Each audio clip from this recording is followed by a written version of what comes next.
Hi everybody and welcome to Heel Heat. My name is George Coles, and on this episode, I'm responding to your hot takes. Now I put 2 posts on my post page here on YouTube asking for some hot takes for me to respond to, and you guys have reacted.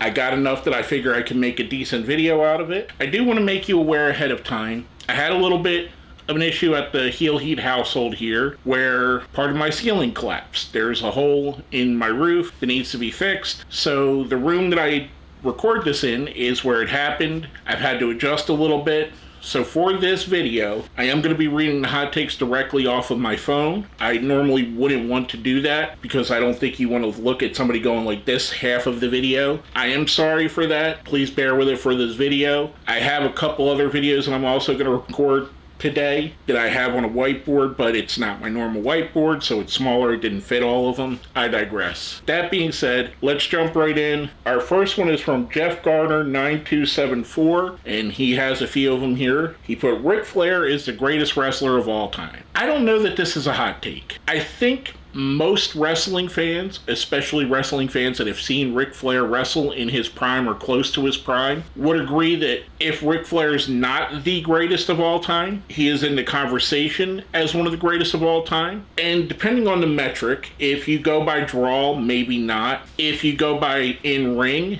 he's definitely up there. If you go by the combination, the impact on the sport, I'd be hard-pressed to see a greatest of all-time wrestling list that Ric Flair isn't in the top 5. It wouldn't make sense at all to me. So I wouldn't necessarily say that's a hot take, maybe a warm take. Next up is from our friend Bucky749. Did Jimmy Hart do better in WCW or WWF as manager, or was his best time as manager in Memphis? How is that? So again, I don't know that this is a hot take. This is more of a question, but I'll go ahead and answer it here. I think Jimmy Hart, while if you look at the number of championships under his reign, I think he has more in WCW and he has world champions in WCW, whereas I don't think he had a world championship in WWE under his tutelage. I would definitely agree that his best work as a manager is in Memphis. I still think, to me, the iconic Jimmy Hart is the WWF Megaphone Jimmy Hart, but his Memphis run is his best run. I would take WWF over WCW, and Memphis is his best run. Next up is another one from Jeff Garner 9274. The WWE title was never a world championship. So I'm one of those people that, since they've had 2 championships, I kind of confuse the lineage of the WWE championship and the world championship, and I kind of see where you're going with this. To me, it always felt like since they've had 2 main championships, it wasn't the championship itself, it was who was holding it. So for instance, like now, Cena has what I would consider the main world championship, and Jey Uso has the secondary world championship. Or back in, let's say, the Ruthless Aggression era, if Cena had a title and Orton had a title, I consider the Cena title the main. Let's say back in the Ruthless Aggression era still, Orton loses his title to Triple H and Cena loses his to Edge, I would consider the Triple H title the main title because it would feel like he was more of the focal point and he probably would be the guy that got the main event on the pay-per-view. So it's kind of different now than it was back when I was a kid,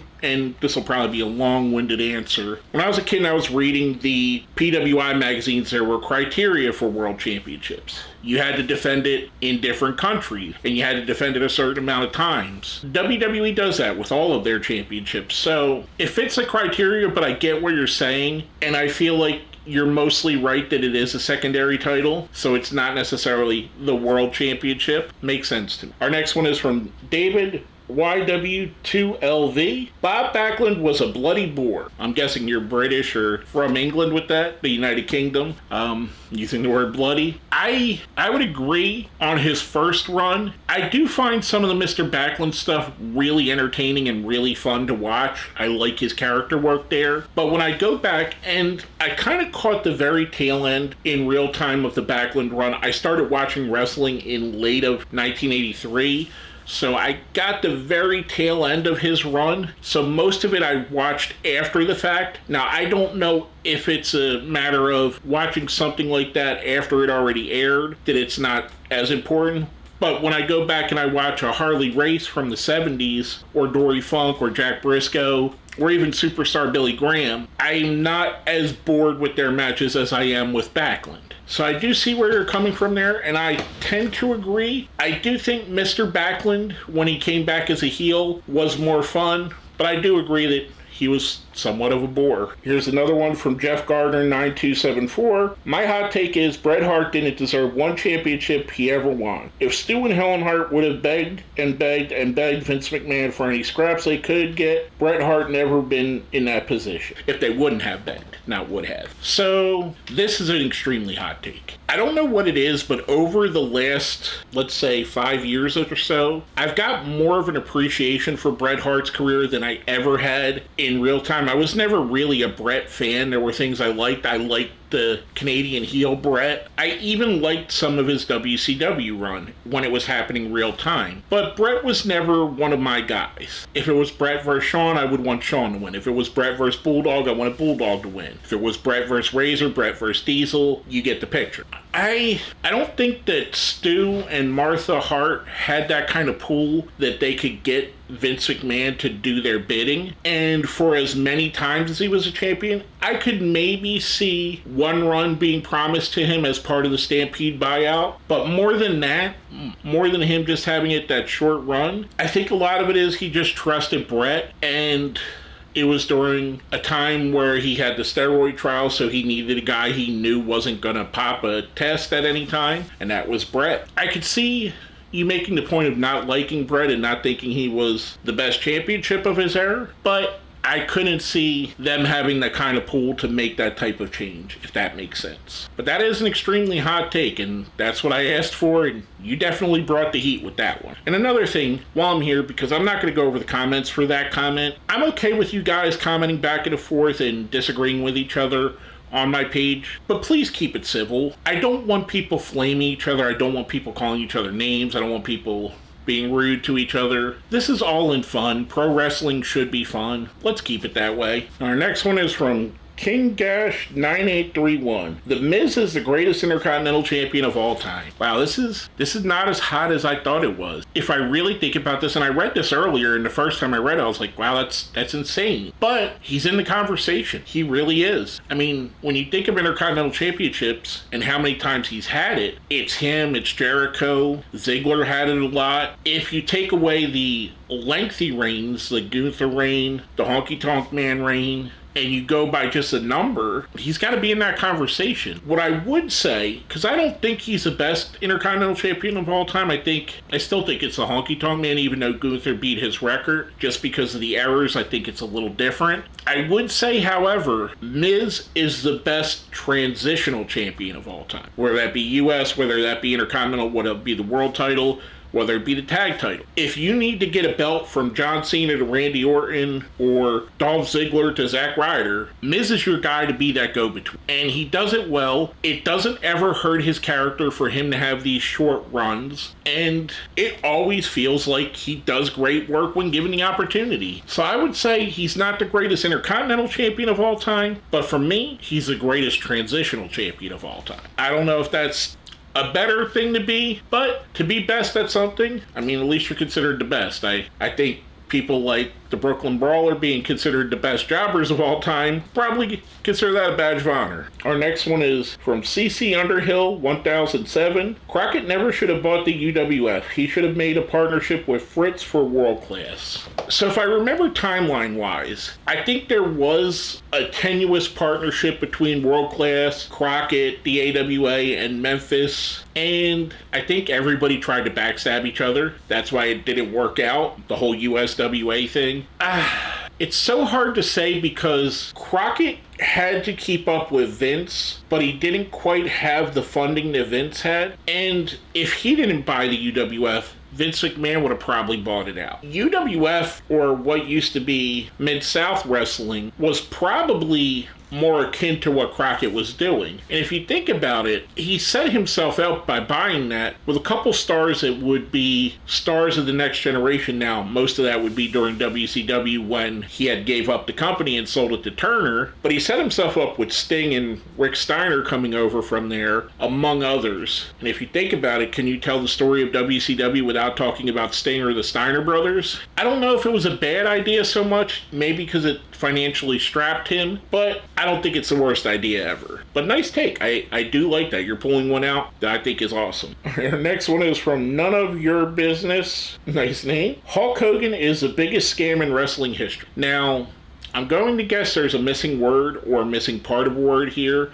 Maybe he's saying Hulk Hogan's the biggest scam artist or scammer in wrestling history. At this point, you've seen I just made a video about the top 10 lies of Hulk Hogan, and I don't know if he's the biggest scammer in wrestling history. I would say he's one of the biggest grifters in wrestling history and one of the biggest fib tellers. I said this on the video I made, and I made it very much in fun. Hulk Hogan has had a career that 99.999% of wrestlers would want to have, and a life that the same amount of humans would want, and doesn't need to lie about anything. Yet he does, and yet he grifts. So, I see where you're coming from. I would consider him more of a grifter than a scammer. I don't know if there's a difference, but that's a hot take, and it's one I kind of agree on. Our next one is from JDM24. I hope that Brock Lesnar never returns. I'm kind of torn on this. I am a Brock Lesnar fan. I like Brock Lesnar as a wrestler. I like him in the ring. I think he brings something that no one else in wrestling brings. However, with the scandals and with him being tied to Vince McMahon and being brought up so prominently in the lawsuits, I don't think it's the best idea to have him come back, especially